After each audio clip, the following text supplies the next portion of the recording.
এদিকে সারা দেশে বইছে ভোটের হাওয়া। ভোটের সার্বিক পরিস্থিতির খবর জানাতে কুমিল্লা থেকে যুক্ত হচ্ছেন সহকর্মী জাহিদুর রহমান। জাহিদ, নির্বাচনের আর খুব বেশি সময় বাকি নেই। আসলে ভোটের মাঠ কেমন জমজমাট দেখছেন? প্রার্থীদের মধ্যে আগ্রহ কেমন দেখছেন? নির্বাচনের দিন যত ঘনিয়ে আসছে ততই কিন্তু ভোটার এবং প্রার্থী যারা রয়েছেন তাদের মধ্যে বেশ আগ্রহ লক্ষ্য করা গেছে কুমিল্লায়। যেহেতু কুমিল্লায় 11টি সংসদীয় আসন রয়েছে, সেখানকার প্রার্থীরাও কিন্তু আসলে আনুষ্ঠানিকভাবে প্রচারণা শুরু না হলেও কিন্তু তারা আসলে সকাল সন্ধ্যা বিভিন্ন ভোটারদের ধারে ধারে যাচ্ছেন, কোথাও উঠান বৈঠক করছেন। তো আমরা আসলে একটু জানিয়ে রাখি যে আসলে সর্বশেষ রিটার্নিং কর্মকর্তা কর্তৃক যে মনোনয়ন বাছাই পর্ব ছিল, সেখানে আমরা দেখেছি যে 76 জন প্রার্থীর মনোনয়ন বৈধ ঘোষণা করেছেন। তারপরেই কিন্তু নির্বাচন কমিশনে কারো বৈধতা চ্যালেঞ্জ করে আপিল করা হয়েছে, আবার কোথাও যারা বাতিল হয়েছে তারাও কিন্তু আপিল করেছেন। সেক্ষেত্রে কিন্তু আমরা আপিলের সর্বশেষ শুনানি পর্যন্ত অপেক্ষা করতে হবে চূড়ান্ত প্রার্থিতার বিষয়ে।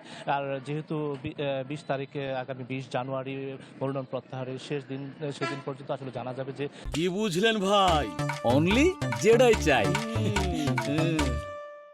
কোথাও প্রার্থিতা প্রত্যাহার হলে বিকল্প যারা প্রার্থী রয়েছেন এবং চূড়ান্ত যারা প্রতিদ্বন্দ্বী তারা কিন্তু নির্বাচনে প্রতীক বরাদ্দ পাওয়ার পরই মাঠে নামবেন। তবে এক্ষেত্রে একটু আপনাদেরকে তথ্য জানিয়ে রাখতে চাই যে কুমিল্লার 11টি সংসদীয় আসনের মধ্যে 3টি সংসদীয় আসনে কিন্তু বিএনপির বিদ্রোহী প্রার্থী রয়েছেন। বিশেষ করে কুমিল্লা 2 আসনে যিনি বিএনপি থেকে প্রতিদ্বন্দ্বিতা করছেন কেন্দ্রীয় বিএনপির সাংগঠনিক সম্পাদক সেলিম ভূঁইয়া, তার প্রতিপক্ষ কিন্তু খালেদা জিয়ার সাবেক এপিএস এম এ মতিন, তিনি স্বতন্ত্র প্রার্থী হিসেবে নির্বাচন করছেন। এর বাইরে কুমিল্লা 6 সদর আসন, সেখানে বিএনপি থেকে মনোনয়ন পেয়েছেন মনিরুল চৌধুরী। তার বিপক্ষে কিন্তু বিএনপি চেয়ারপারসন, যিনি সাবেক চেয়ারপারসন খালেদা জিয়ার উপদেষ্টা হাজী আমির রশিদ ইয়াসিন, তিনিও কিন্তু এই আসন থেকে স্বতন্ত্র প্রার্থী হিসেবে প্রতিদ্বন্দ্বিতা করছেন। এর বাইরে কুমিল্লার যে আসনগুলো রয়েছে, কুমিল্লা 7 আসন, সেখানেও দেখেছে যে ডক্টর রেদওয়ান আহমেদের বিপক্ষেও কিন্তু একজন স্বতন্ত্র প্রার্থী রয়েছেন।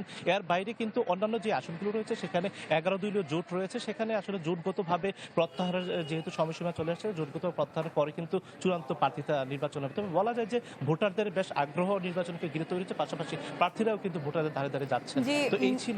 ধন্যবাদ আপনাকে। কুমিল্লা থেকে সহকর্মী জাহিদুর রহমান আমাদের সাথে যুক্ত হয়েছিলেন।